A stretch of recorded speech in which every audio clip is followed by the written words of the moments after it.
Hi ma'am. Hi ಪುಟ.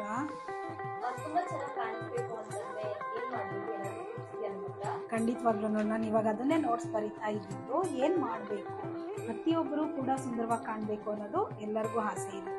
ಯಾರು ಜಗತ್ತಲ್ಲಿ ತುಂಬ ಸುಂದರ, ಯಾರನ್ನ ನಾವು ಜಾಸ್ತಿ ಸುಂದರತೆಗೆ ಹೋಲಿಸ್ತೀವಿ ಅಂದರೆ ರಾಧಾಕೃಷ್ಣನ. ಅವರಿಬ್ಬರ ಜೋಡಿ ಇರ್ಬೋದು, ಅವರಿಬ್ಬರ ಹಂದ ಇರ್ಬೋದು, ನಾವು ಹೋಲಿಸ್ತೀವಿ. ಅದು ಬಿಟ್ಟರೆ ಲಕ್ಷ್ಮೀನಾರಾಯಣ.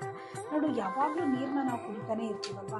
ನೀರನ್ನು ಒಂದು ಗಾಜಿನ ಗ್ಲಾಸಲ್ಲಿ ಈ ಥರ ಇಟ್ಕೊಂಡು, ಎರಡೂ ಕೈನ ಈ ಥರ ಇಟ್ಕೊಂಡು ನೀನು ಓಂ ರಾಧೆ ಕೃಷ್ಣ ನಿನ್ನಷ್ಟು ಸುಂದರವಾಗಿ ನಾವು ಕೂಡ ಆಗಬೇಕು, ನಿನ್ನ ಒಂದು ಆಶೀರ್ವಾದ ನಮಗೆ ಬೇಕು, ಹಾಗಾಗಿ ನಾನು ಈ ಮ್ಯಾನಿಫೆಸ್ಟೇಷನ್ನ ಮಾಡ್ತಾ ಇದ್ದೀನಿ ಅಂತ ಮನಸ್ಸಲ್ಲಿ ಅಂದ್ಕೊಂಡು ರಾಧೆ ಕೃಷ್ಣ ಅಂತ ಹೇಳ್ಕೊಂಡು ನೀನು ನೀರನ್ನು 11 ಬಾರಿ ಈ ರೀತಿಯಾಗಿ ಉಫ್ ಮಾಡಿಬಿಟ್ಟು ನೀರನ್ನು ಕುಡಿತಾ ಬಾ. ಖಂಡಿತವಾಗ್ಲೂ ಚೇಂಜಸ್ ಆಗುತ್ತೆ.